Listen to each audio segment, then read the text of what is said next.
Olá, o ridículo, a violência, a degradação, a vida. Estes são os elementos de partida para a prosa de Lourenço Casarré, nosso entrevistado de hoje. Quase sempre falando de subúrbios perdidos no fim do mundo, ele nos conta da humanidade encerrada nas questões banais de um agente de poucas esperanças. Na dica de leituras, a baixa nobreza da história na análise dos romances O Brasil, de Mino Carta, e Made in Brasil, de Fábio Vareda. Agora a gente conversa com Lourenço Casarré. Lourenço, bom, vamos falar dos exercícios espirituais para a insônia e incerteza. Os seus títulos são sempre muito curiosos, né? Há sempre essa... porque, na verdade, é o título de um dos contos, mas há sempre uma tentativa nos seus títulos de já dar uma panorâmica sobre o que é o livro em si, né? Quer dizer, como é que é esse exercício de fazer esses títulos, de buscar essas... Eu acho que a busca do título é um negócio muito interessante em literatura, né? Eu tenho um livro, só um livro juvenil, que eu parti do título. Eu tinha o título e depois construí o livro. Geralmente, eu estou acabando o livro e não tenho o título. Então começa a procura do título, que às vezes demora muito, né? Então eu tenho um livro que se chama Isso Não É um Filme Americano, que eu também não tinha título para o livro. De repente, eu estou procurando um título e vi que num determinado momento uma pessoa diz: isso não é um filme americano. Porque era um livro de muita aventura, muita ação, e não era realmente, não tinha aqueles condimentos americanos da luta do bem e o mal, o mocinho vai ganhar, não tinha nada disso. Então eu tirei o título dali. Então eu sempre tenho, cada título meu é uma aventura de encontrar, né? Esse livro agora de contos que eu lancei recentemente, eu tinha vários contos e a minha ideia sempre é de que ele deveria ter alguma coisa no título como inexato, porque são contos que são narrados um grande número por mulheres, outros por homens, né? E até alguns contos que têm personagens meninos e tal. Então eu realmente não sabia como tirar. E dos títulos que eu tinha no livro, dos vários, eu achei que esse era o mais curioso, né? Ele dá uma ideia, assim, aparentemente de autoajuda, de exercícios espirituais, mas, na verdade, quando você vai ler o conto, vai ver que não é nada disso, né? E eu acho que são exercícios que essas personagens têm em determinado momento de tentar se entender, não é? De tentar entender a sua vida a partir de um determinado fato, que é o fato que detona a escritura do conto, né? Sempre lembrando um pouco que o conto sempre ele é em função de um acontecimento, de um personagem, sempre o conto é algo muito pequeno, né? Ele abarca um mundo muito pequeno, que no caso desse livro são personagens que em determinado momento se veem sós diante da vida. Agora, há um aspecto no livro que me chama muito a atenção, porque os contos não dialogam, né? Há sempre uma tentativa, quando se faz uma reunião de contos, que haja uma certa unidade. Exatamente. Os seus livros, este não é o primeiro a cometer este pecado, os contos não dialogam entre si, são obras quase que independentes uma da outra, né? Quer dizer, como é que você constrói um livro de contos? Eu acho que quando você tem um conjunto de contos, 10, 12 contos, você tenta, como você mesmo disse, tenta achar uma unidade. Às vezes você consegue uma certa unidade, porque às vezes você escreveu esses contos, digamos, num curto período de tempo, ou, digamos, tendo como um tema central que é comum a todos os livros. Digamos, um livro sobre a loucura. Todos os personagens têm problemas com a loucura e tal. Ou contos, como eu te disse, que foram escritos num curto espaço de tempo. Então aí eu acho que há uma certa unicidade, digamos assim. Mas esses meus contos desse livro, eu tenho contos que foram escritos há 18 anos, que ficam na gaveta e vão e voltam, e eu vou reescrevendo. Tenho contos que eu escrevi há 3 anos, há 4 anos, 5 anos. Então, como eles foram escritos num leque muito grande de tempo, eu acho que não há essa unidade, né? E aí, quando não há essa unidade, não há a unidade, por exemplo, dos narradores. Meus narradores, eu tenho nos últimos livros, eu tenho percebido mais isso em mim, né? Os meus narradores são vários, são diferentes. né? Então, uma determinada história é contada por um menino, uma é contada por um velho, uma é contada por uma mulher, uma é contada por uma pessoa culta, outra por uma pessoa muito humilde, né? E eu tenho prestado muita atenção nisso, porque eu noto, às vezes, na literatura brasileira, e você sabe mais do que eu, porque você acompanha muito mais a literatura brasileira, que às vezes você, quando pega um livro de um determinado cidadão, uma determinada moça, você vai ver, digamos que seja um escritor, uma moça, você vai ver que todos os contos são narrados pelo ponto de vista de personagens que são moças, são jovens mulheres. Um determinado cidadão escreve contos que são sempre fatos vistos pela ótica de um homem culto, um homem universitário, culto, com uma linguagem sofisticada que está falando aquilo. Essa unidade eu abandonei totalmente, né? Eu abandonei totalmente porque nós já conversamos sobre isso. Sempre que eu parto para contar uma história, ao mesmo tempo que eu tenho, digamos assim, o núcleo da história, eu me preocupo em saber o seguinte: quem vai contar essa história? Nunca sou eu. Sempre será um menino, uma menina, um velho, um homem culto, um homem humilde. Então, a partir do momento que eu tenho, digamos assim, o enredo, o tema, eu começo a achar o narrador. E aí eu busco a linguagem desse narrador, porque eu acho que esse é um grande desafio, achar linguagens diferentes para histórias diferentes, né? E essa é uma preocupação minha, do meu trabalho, que eu já estou no 6º livro de contos, que eu venho aperfeiçoando ao longo do tempo, assim, é sempre buscando novos narradores, né? Essa história do narrador é interessante e o narrador do primeiro conto, né, que é quer dizer, não é uma criança, mas é uma reminiscência da infância, né? Agora, ele mantém a certa doçura, a certa ingenuidade de quando ele presencia o fato. Certo. Né? O que, de certa forma, contrapõe-se muito com a narradora da expulsão do filósofo, né? Sim. que é de uma frieza e de uma crueldade danada, né? Quer dizer, a personalidade do narrador também influencia no conto. Exatamente. Esse meu primeiro conto que você citou, né, é o conto de um homem que vai vai contar um fato que aconteceu quando ele era menino. Então, digamos, essa visão que você disse, assim, um pouco afetiva, né, de um garoto ingênuo, digamos, uma visão de um acontecimento, é porque eu entreguei a voz da narração para ele. Já esse outro conto que você cita, a personagem que vai narrar é uma mulher rica, é uma médica, uma mulher muito bem sucedida, que vai expulsar o namorado, que é uma espécie de hippie, né? Então essa mulher já tem uma linguagem muito mais violenta, como você disse, mais agressiva e tal. Eu acho que são mostras diferentes dessa minha tentativa de buscar os narradores diferentes, né? De buscar... esse meu conto primeiro, ele é inspirado num conto do Simões Lopes Neto. Tem um conto do Simões Lopes Neto chamado... eu vou lembrar o nome daqui a pouco. Né? Tem um conto no Manancial. Né? Então, esse conto é narrado, né? Também tem digamos, uma paixão narrada na época do Simões Lopes Neto, que é um escritor da minha cidade, 100 anos antes. Então eu resolvi fazer, digamos, a atualização dessa paixão. E aí você conhece o conto, tem os condimentos novos dessa história, né? Mas eu entreguei a narrativa a uma pessoa humilde, porque isso é algo que foi revolucionário na época do Simões Lopes Neto. Ele fez isso 100 anos atrás.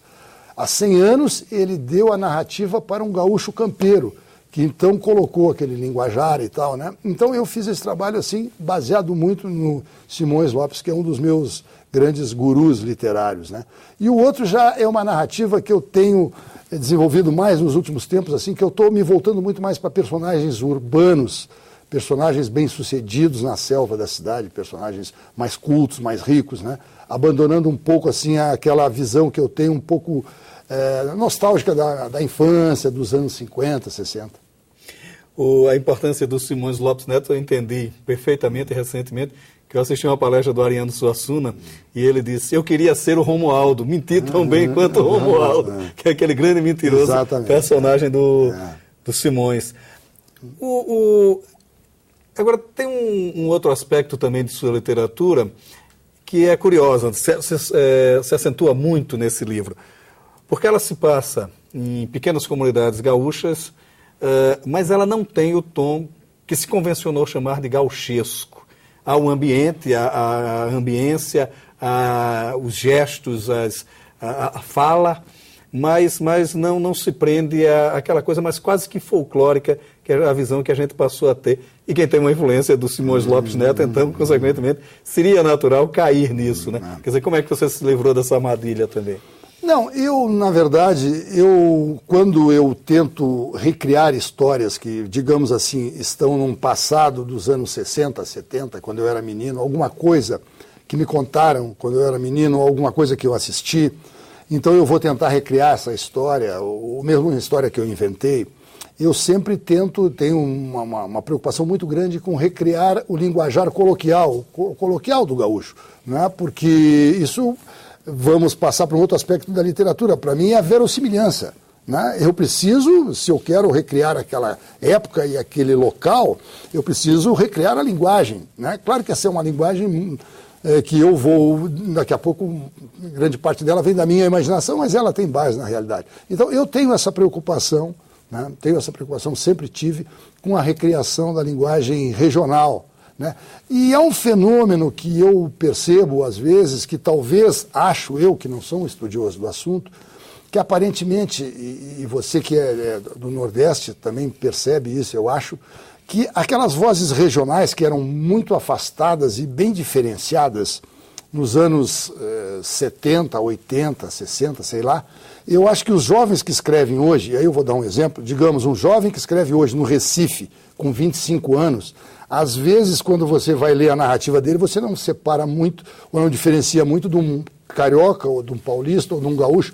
Me parece, aí é um fenômeno para a gente discutir assim na literatura, será que agora as linguagens regionais não estão desaparecendo? Será que não está se criando uma linguagem culta das grandes cidades brasileiras, que é praticada pelos nossos jovens, que são todos cosmopolitas, muitos falam inglês fluentemente, estudaram no exterior, muitos deles.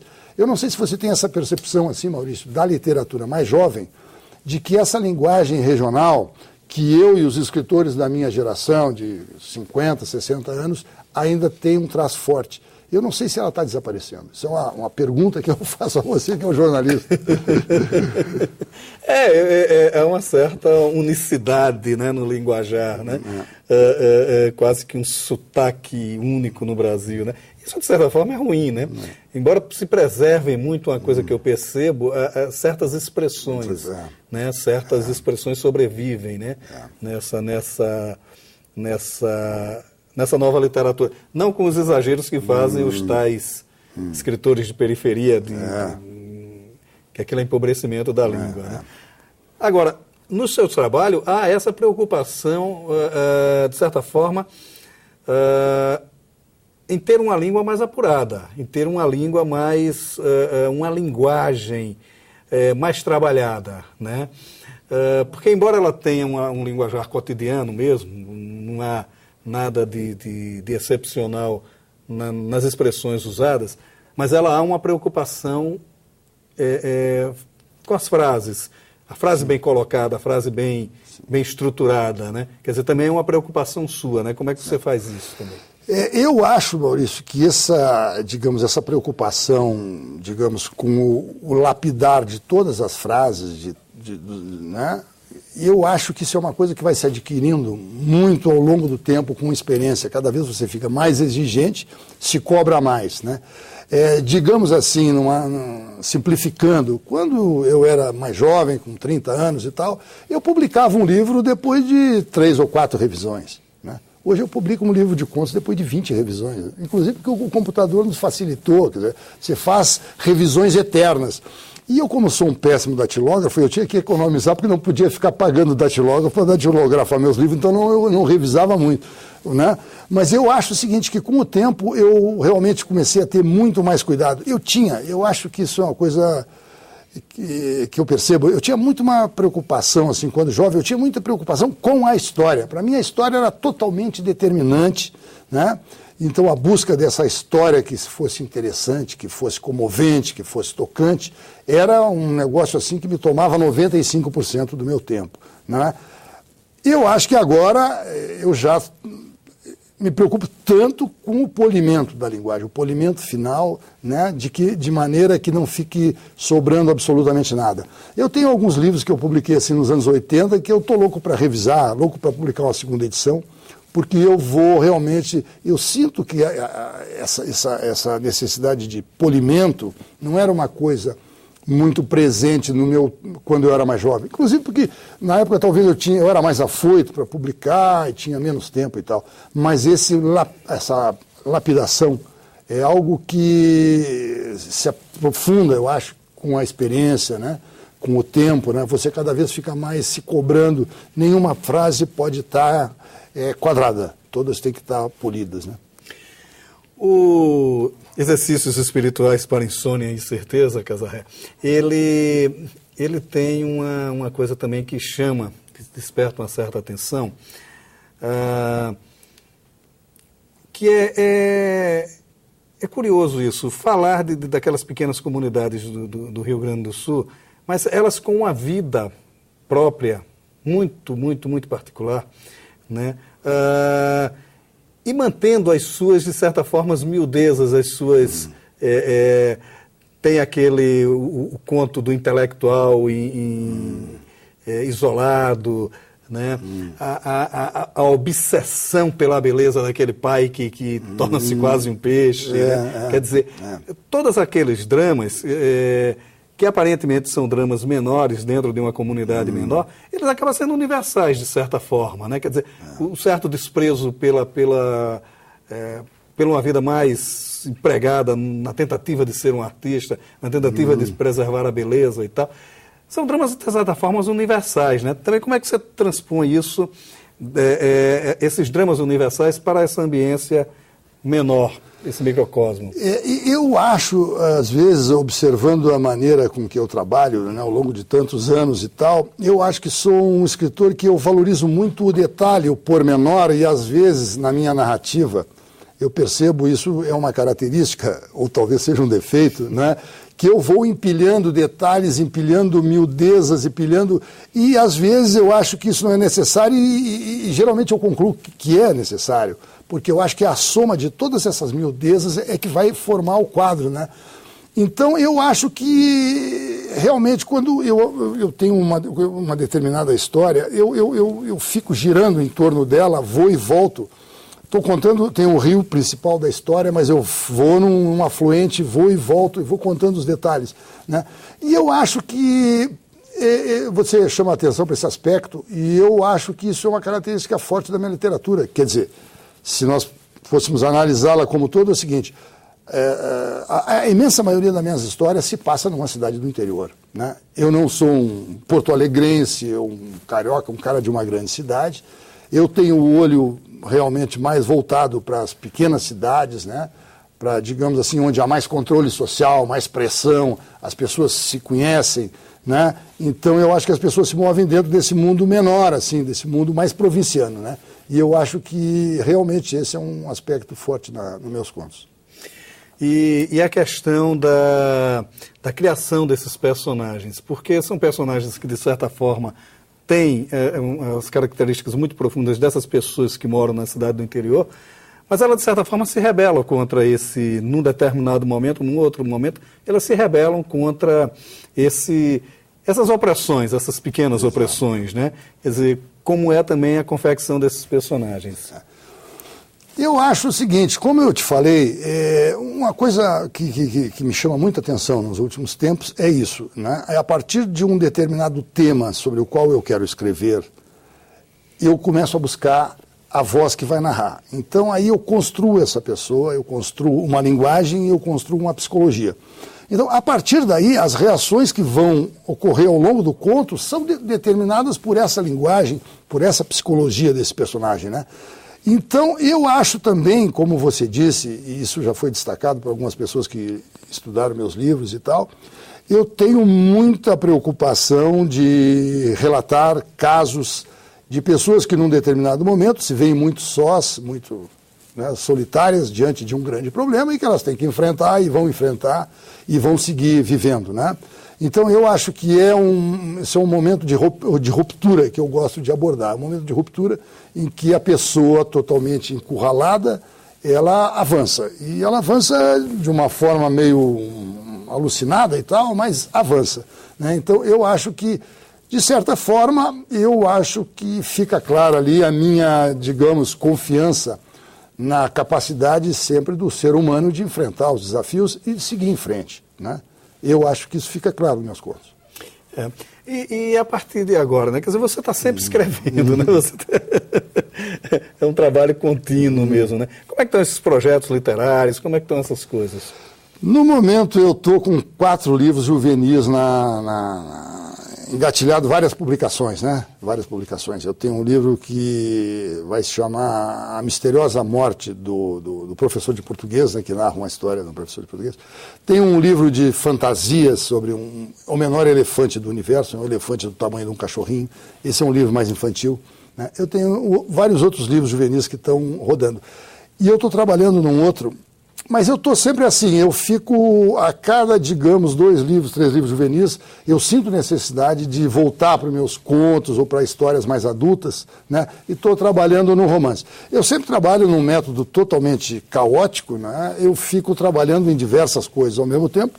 Às vezes passo 4, 5 anos sem publicar nada e às vezes quando eu vejo também saem 4, 5 livros juntos, né?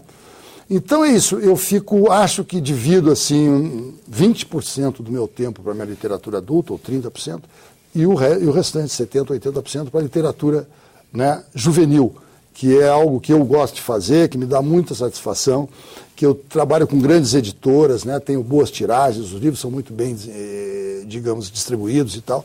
E isso me dá digamos, aquele aspecto que todo escritor sempre gosta de falar, da profissionalização, né? Isso eu tenho na literatura juvenil. Na literatura adulta eu pratico muito o conto. O conto é a poesia da literatura. O conto não vende nada, como a literatura não vende absolutamente nada. Os editores fogem dos contistas como do Diabo da Cruz, né? Entendeu? Então ninguém quer publicar conto no Brasil. Então meus livros de contos geralmente são publicados ou em edições do governo do estado, como essa, ou prêmios que eu ganhei. Então, todos os meus 6 livros de contos têm essas histórias assim, dramáticas de conseguir a publicação, né? Mas na literatura juvenil, então, eu tenho aquilo que satisfaz o escritor, quer dizer, boas tiragens, edições cuidadas, né, bem distribuídas e tal. Então, eu vou levando nessa esquizofrenia, assim, a minha profissão. Já dá um bom conto. Já dá um bom conto, é verdade. Casarré, obrigado por sua participação aqui no Leituras. Eu que te agradeço, Maurício. Obrigado. A história política sempre rende boa ficção. No entanto, sua leitura exige uma atenção redobrada. A vida real, neste meandro, é tão improvável que às vezes a gente pensa que a própria história mente. O novo romance do jornalista Mino Carta, O Brasil, lançado pela Record, está bem dentro deste contexto. Reunindo ficção com memória e história, o autor vai desvendando a política de um país construído pelos mais tortuosos e inusitados caminhos.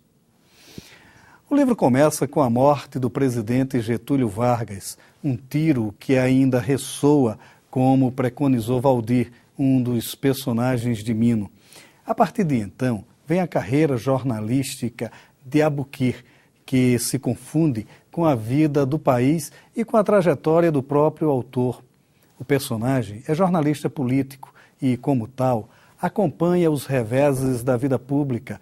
Com isso, mostra o conluio nem sempre ético entre imprensa e poder. Sua prosa, no entanto, não chega a ter uma visão do inferno. Antes, um pouco iconoclasta, vai desvendando a vida em seus aspectos mais reais e nos diverte e nos ensina com uma linguagem refinada e permeada de humor. A história é viva e se faz com lances que se equilibram entre a formalidade e o escárnio. E daí, nas mãos de um ficcionista, pode mostrar seu lado mais cruel e menos ético. É isso que se lê no romance Made in Brazil, a incrível história de Napoleão Jatobá, do escritor Fábio Vareda, lançado pela Publish. Aos 88 anos e bilionário, Napoleão resolve contar sua trajetória, de menino pobre no interior de Pernambuco, à fortuna. Descendente dos antigos judeus que estavam em Pernambuco durante a invasão holandesa, Napoleão segue pelo caminho da determinação. Quer sair da pobreza a qualquer custo. E para isso, usa de todos os recursos, até mesmo os mais éticos, embora a esperteza seja sempre seu ponto de partida. Fábio Vareda conta, enfim, uma história linear e até recorrente, uma biografia comum a muitas das fortunas construídas a partir do nada. Seu romance, no entanto, vai seguindo por uma trilha paralela à história do Brasil do século XX, e isso nos leva a entender bem mais e melhor todas as nossas misérias. Duas cruéis visões sobre o mesmo cenário, o Brasil, de Mino Carta, e Made in Brasil, de Fábio Vareda. O Leituras de hoje fica por aqui, e você bem pode ficar na companhia de bons autores e bons livros. Até nosso próximo encontro.